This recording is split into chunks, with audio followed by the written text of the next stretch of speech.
Hello friends, स्वागत करता हूं एक बार फिर से अपने ट्रैवल ब्लॉग में। आज मैं आपको लेकर चलता हूं भारत के सबसे अद्वितीय और प्रेरणादायक यात्राओं में से एक लेह लद्दाख का रोड ट्रिप। यहाँ की बेहद शांतिपूर्ण और प्राकृतिक सौंदर्य ने इसे दुनिया भर के यात्रीगणों का मनमोहक केंद्र बना दिया है, जो भारत के लद्दाख क्षेत्र में स्थित है। यहाँ की बर्फीली पहाड़ियाँ और कठिन रास्ते इस यात्रा को बहुत ही रोमांचकारी और साहसिक बनाते हैं। यहाँ का मौसम, हवाएं और तापमान समय के आधार पर कठिन और कठिन बना देते हैं। पूरे साल में सिर्फ 5 से 6 महीने ही ये रास्ते खुलते हैं, जो कि मौसम पर पूरी तरह से आधारित होते हैं। मई से जून सबसे बेहतर माना जाता है, क्योंकि इस समय तक रास्ते और मौसम पूरी तरह से खुल जाते हैं। तो आइए शुरू करते हैं अपने इस एडवेंचरस रोड ट्रिप को पहले दिन से।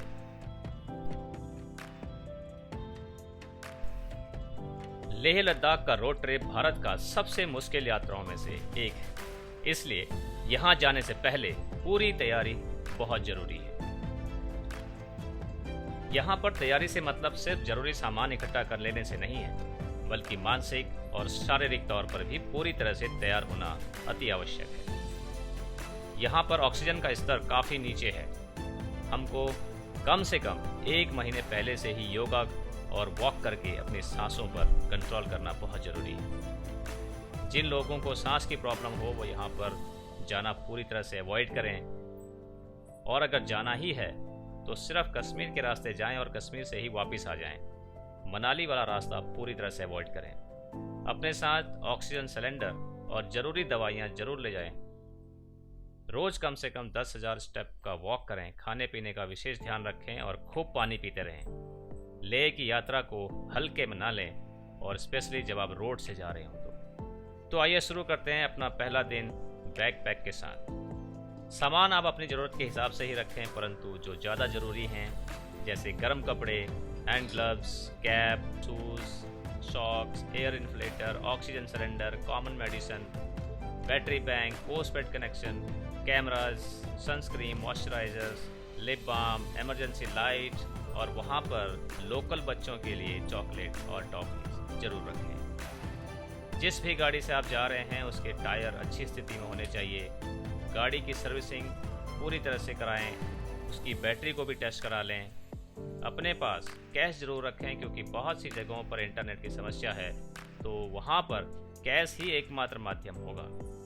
गाड़ी में खाने पीने का सामान जरूर रखें। खास तौर पर पानी की पूरी व्यवस्था होनी चाहिए, क्योंकि वहाँ पर पानी आपको पीते रहना है, अपने आप को हाइड्रेट रखना है, और कहाँ जाम लग जाए, कहाँ गाड़ी फंस जाए, ख़राब हो जाए, उस स्थिति में आपका जो सामान आपने रखा है, जो तैयारी आपने करी है, वो काफ़ी मददगार साबित होती है। मनाली के बाद जहाँ भी आपको पेट्रोल पंप दिखे, अपनी टंकी फुल करा लें।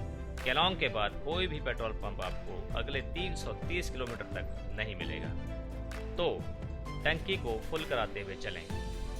मेरा सजेशन ये रहेगा कि केलोंग के पेट्रोल पंप के भरोसे ना जाए, उससे पहले भी जो भी मिले उसी से फुल करा लें। हो सकता है कि केलोंग वाला पेट्रोल पंप उस दिन काम ना कर रहा हो, उसमें पेट्रोल ही ना हो, कोई भी प्रॉब्लम हो गई तो आपके लिए दिक्कत हो सकती है। अब सवाल आता है कि रोड ट्रिप पर क्या फैमिली को लेके जाना सेफ है, नहीं है। ये सब जानने के लिए आपको ये पूरा वीडियो देखना होगा, क्योंकि इसमें हमने हर चीज़ को कवर किया हुआ है।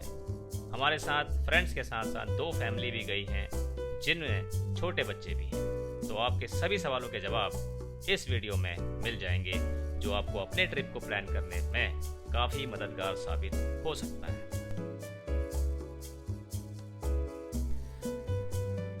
11 बजे रात को दिल्ली से चलकर 17 घंटे की जर्नी के बाद फाइनली केलोंग पहुंच गए। यहाँ पर अपने शंकर जी का होटल है और उनकी काफ़ी शानदार व्यवस्था रहती है।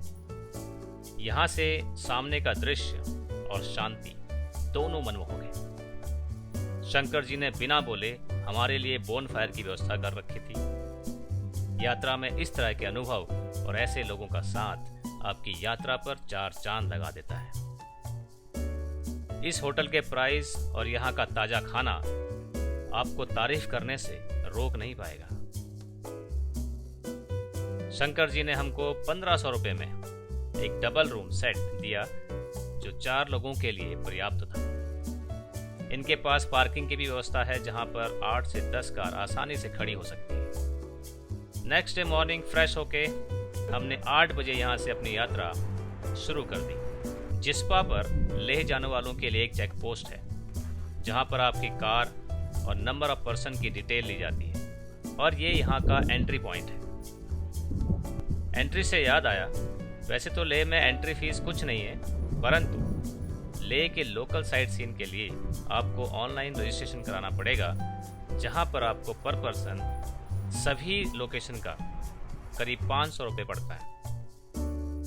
रजिस्ट्रेशन के लिए मैंने ये वेबसाइट का लिंक आपको दिया है, यहाँ पर जाकर आप अपना रजिस्ट्रेशन कर लें। बट एक चीज़ का ध्यान रखें, लेह में 48 घंटे पहले का रजिस्ट्रेशन होना अनिवार्य है, अदरवाइज आपको वहाँ से आगे की साइट सीन के लिए परमिशन नहीं मिलेगी। इसका पर्पज़ ये है कि जब कोई लो एल्टीट्यूड से हाई एल्टीट्यूड पर आता है तो उसको वहाँ पर एक्लिमेटाइज होने के लिए 48 घंटे कम से कम लगते हैं। तो इसलिए जो भी प्लान करें उसका रजिस्ट्रेशन उसी के अकॉर्डिंग करें। केलोंग से करीब 2 घंटे की यात्रा तय करके अब हम पहुंच गए हैं बारालाचाला पास, जो समुद्र तल से 16,000 फीट की ऊंचाई पर है। यहाँ पर हाई एल्टीट्यूड सिकनेस के पूरे आसार हैं। सर में दर्द लगभग सबका होता है। मैं यहाँ पर आकर स्नो देखकर थोड़ा एक्साइटेड हो गया और उसका असर जो हुआ, लेह पहुंचने तक मेरे सर में काफी तेज दर्द रहा। तो यहाँ पर उछल कूद ना करें तो बेहतर होगा। यहाँ से रास्ते इतने ख़राब हैं कि एक टाइम बाद आपको अपने यहाँ आने के डिसीजन पर गुस्सा आने लगे। परंतु वो कहावत है ना कि नो पेन नो गेन। तो जब पेन बढ़ेगा तो समझो कुछ अच्छा मिलने वाला है।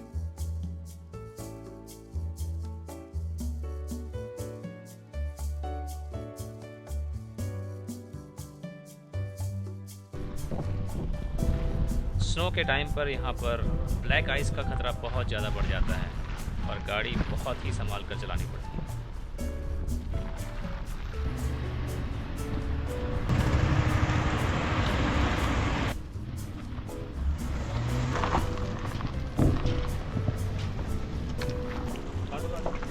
काटो काटो काटो।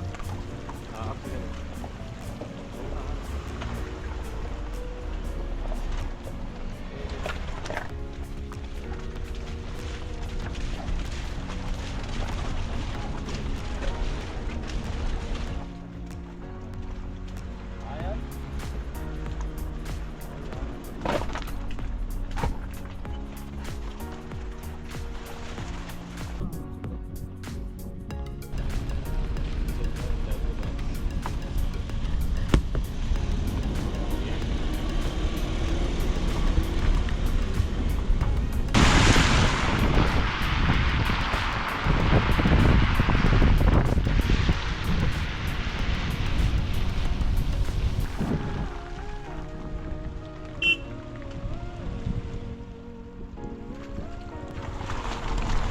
ये हमारे भाई साहब बहुत बुरी हालत हो गई है, ऑक्सीजन की कमी है, फेफड़े फट गए हैं, कलेजा बाहर आ गया है। कपूर सूंघ सूंघ के मैं अपने आप को चला रहा हूँ। हाँ। और देखो, और ये पता नहीं इतनी ठंड है। ये भाई साहब की हालत बहुत ख़राब है। गाड़ी चलाए हैं फिर भी लेके आए हैं। इधर देखिए अब स्नोफॉल अभी भी हो रहा है, इस तरफ काफ़ी भयानक स्नोफॉल हो गया है। हमें फॉलो कर रहा है। पिछले 1 घंटे से हम देख रहे हैं कि कंटिन्यूस स्नोफॉल हो रहा है और हम स्नोफॉल का पूरा आनंद लेते हुए हम लेह लद्दाख की तरफ जा रहे हैं। अभी हम लोगों ने अपने सरचू वाला जो जर्नी था कंप्लीट नहीं किया है, वहाँ तक पहुँचेंगे। उसके बाद हम लोग अपने 2 दोस्तों का इंतज़ार करेंगे जो फैमिली के साथ आ रहे हैं और फिर वहाँ से हम लेह लद्दाख की अपनी जर्नी आगे बढ़ाएंगे। और इस गाड़ी के अंदर आप देख सकते हैं 2 शैतानी आत्माएं हैं जो काफ़ी देर से गाड़ी के अंदर ही घुसे पड़े हैं, बाहर आने में डर लग रहा है इनको, क्योंकि बाहर ठंड बहुत है और ठंड का मजा ये ले नहीं रहे हैं। इनको बाद में गर्मी का मजा दिलाऊंगा दिल्ली में ले जाके। Very good. अभी इनको ठंड से डर लग रही है, बाद में गर्मी से डर लगेगी। ऐसे लोगों का क्या हो सकता है। यहाँ से आगे निकलकर हम दोपहर के बाद सरचू पहुँच गए। यहाँ पर रहने के लिए कैंपिंग की काफ़ी अच्छी व्यवस्था है, पर हम लोग यहाँ से निकलकर पोंग चले गए, जो शायद हमारी सबसे बड़ी गलती थी, क्योंकि हमारा एक साथी सांस की समस्या से पहले से ही जूझ रहा था और लेह जाकर जब उसे डॉक्टर को दिखाया तो उसने सबसे पहले यही पूछा, पोंग में तो नहीं रुके थे। डॉक्टर ने बताया कि पोंग में ऑक्सीजन की वजह से कई लोग जिनको सांस की प्रॉब्लम है अपनी जान गंवा देते हैं। सो भाइयों, पोंग को स्टे के लिए पूरी तरह से अवॉइड करना चाहिए। भाई लोगों, हम आ गए हैं लद्दाख और मनाली के बिल्कुल बीचों बीच, केलोंग पास करके और सराचू पास करके और पोंग के बीच में सरचू, बिल्कुल बीच में। यहाँ ऑक्सीजन बहुत कम हो गई है। हमारा एक खट्टा खट्टा बंदा जो सबसे ज़्यादा उछल रहा था यहाँ में, वो ही डाउन हो गया है। अब हमें समझ नहीं आ रहा है इस बंदे को कैसे भेजें। यहीं से सीधा नीचे गिर दें, दो सांस से आगे, दो सांस से पीछे, कोई हेलीकॉप्टर से भेजा जाए। कृपया करके कमेंट करके बताएं और हमें अपने सुझाव दें। तेज आ रहा है आज के बाद नहीं आऊंगा। ये पहला और आखिरी। अभी ये हाल है 18,000 फीट पे, क्या होगा। ये भाई की हालत बहुत ख़राब है। जैसे ही अटल टनल क्रॉस किया था वहाँ पे स्नो, मतलब काफ़ी माहौल ख़राब हो रहा है। लाइक और सब्सक्राइब जरूर करें। और जिसकी वजह से इनका थोड़ा तब से प्रॉब्लम चल रही है हल्की हल्की सांस की। अभी हम करीब नहीं भी तो 14,000 फीट की ऊंचाई पर हैं, जहाँ बस ऑक्सीजन थोड़ी कम है और हमारा बंदा नाइट्रोजन ज़्यादा है। ऑक्सीजन वाली मेडिसिन भी ली, भला उस राइडर का जिसने मुझे, हाँ बताओ, वो टैबलेट दी और मैंने खाई। कुछ ऐसे लोग भी दुनिया में हैं, अभी अवेलेबल हैं, जो आपको दवाई अपनी ज़िंदगी दे देते हैं। उनकी ज़िंदगी थी वो दवाई, उन्होंने इस भाई को दी। अरे रुक जाओ यार, अभी तो पूरी खत्म चल रही है। इस भाई को दी, पर फिर भी थोड़ी देर तक वो इनको बचा पाई। अभी काफ़ी प्रॉब्लम अबे बचा हुआ तो बचा हुआ तो भाई के लिए एक लाइक सब्सक्राइब जान में खेल के भैया यहाँ पर आओगे तो तुम्हें पता चलेगा कि सांसों की क्या कीमत होती है। सांसों की ऑक्सीजन की क्या कीमत होती है? सांसों की कीमत तुम क्या जानो? ऑक्सीजन की क्या कीमत होती है? चुन्नी बाबू देख रहा है विनोद, देख रहा है विनोद, लद्दाख का हाल। तुम जाओगे?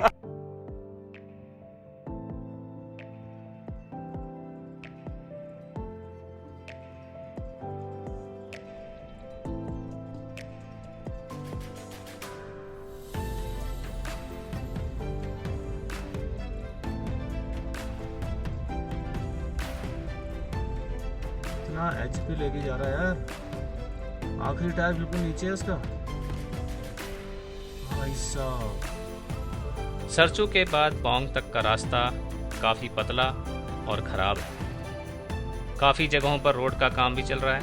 वैसे तो यहाँ पर 1 वे रूल है, जैसे सुबह जसपा से अगर गाड़ी छोड़ी जाएगी करीब 9 से 11 बजे तक, तो शाम को 3 बजे के बाद सरचू से छोड़ी जाती है, ताकि इन पतले रास्तों में प्रॉब्लम ना हो। किंतु हमारे केस में कुछ तो गड़बड़ हुई है। हमको सामने वाला ट्रैफिक भी मिला और जिसकी वजह से हम लोग 3 से 4 घंटे ट्रैफिक जैम में पूरी तरह से फंसे रहे। सॉलिड क्या निकाला भाई, इधर के लिए आए। क्या बात है भाई, सैल्यूट।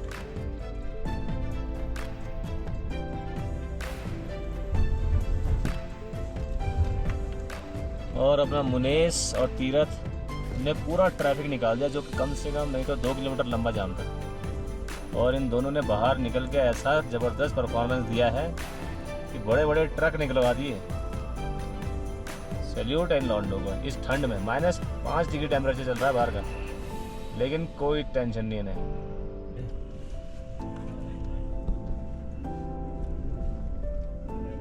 और ये तीरथ लगे पड़े हैं इधर। रात को 11 बजे हम लोग पोंग पहुंचे, वहीं पर स्टे किया और नेक्स्ट डे मॉर्निंग 5 बजे हम लोगों ने अपनी लेह की यात्रा शुरू कर दी।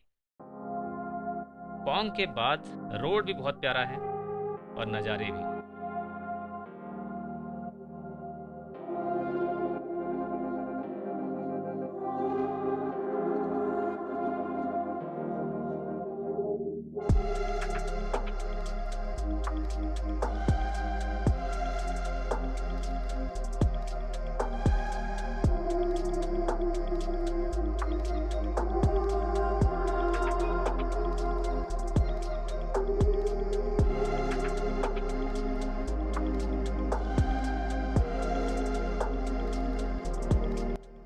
इन खूबसूरत वादियों को एंजॉय करते हुए अब हम पहुंच गए हैं लेह लद्दाख का सेकंड हाईएस्ट पास, टांगलांगला पास, जिसका एल्टीट्यूड है 17,482 फीट। यहाँ पर ऑक्सीजन तो बहुत कम है ही, लेकिन जो ठंड यहाँ पर है, यहाँ का टेम्परेचर माइनस में है और जो यहाँ हवा चल रही है वो मैं बता नहीं सकता, आप खुद देखकर महसूस कर सकते हैं।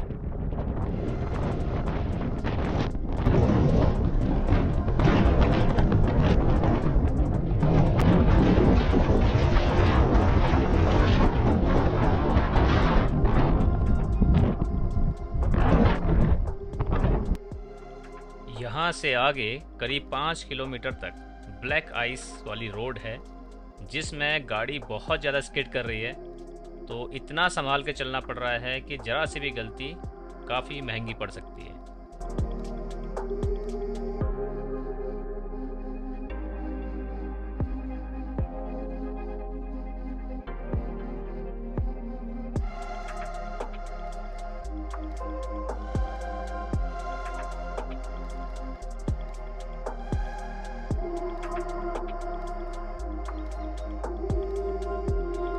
सामने से अगर कोई गाड़ी आ रही है तो उसको भी देखना है, उसको भी बचाना है, इधर खाई बचानी है।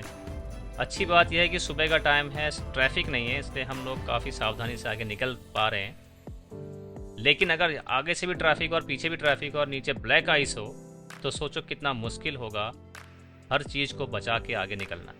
तो इन सब चीज़ों का इस मौसम में ध्यान रखना पड़ता है। हम लोग 10 बजे ले पहुँच गए और फिर वहाँ पर होटल ढूंढा, अपने साथी को डॉक्टर को दिखाया और फिर फुल डे आराम किया, अपने फैमिली के साथ आने वाले दोस्तों का इंतज़ार किया। इस वीडियो में बस इतना ही। लेह लद्दाख की बाकी की जर्नी जैसे पेंगोंग लेक, नुब्रा वैली, शांति स्तूपा, ओल्ड मोनेस्ट्री और वहाँ की लोकल मार्केट, और उसके बाद ले चलेंगे आपको कश्मीर, जिसे धरती का स्वर्ग माना जाता है। वहाँ की खूबसूरत वादियों को भी हम अगले वीडियो में कवर करेंगे। तो देखना ना भूले लेह लद्दाख का पार्ट 2, जो जल्द ही आपके YouTube नोटिफिकेशन में होगा। यहाँ तक जर्नी में साथ देने के लिए आपका बहुत बहुत धन्यवाद। खुश रहिए, स्वस्थ रहिए और नई नई डेस्टिनेशन को एक्सप्लोर करते रहिए। तब तक के लिए इजाज़त दीजिए। धन्यवाद।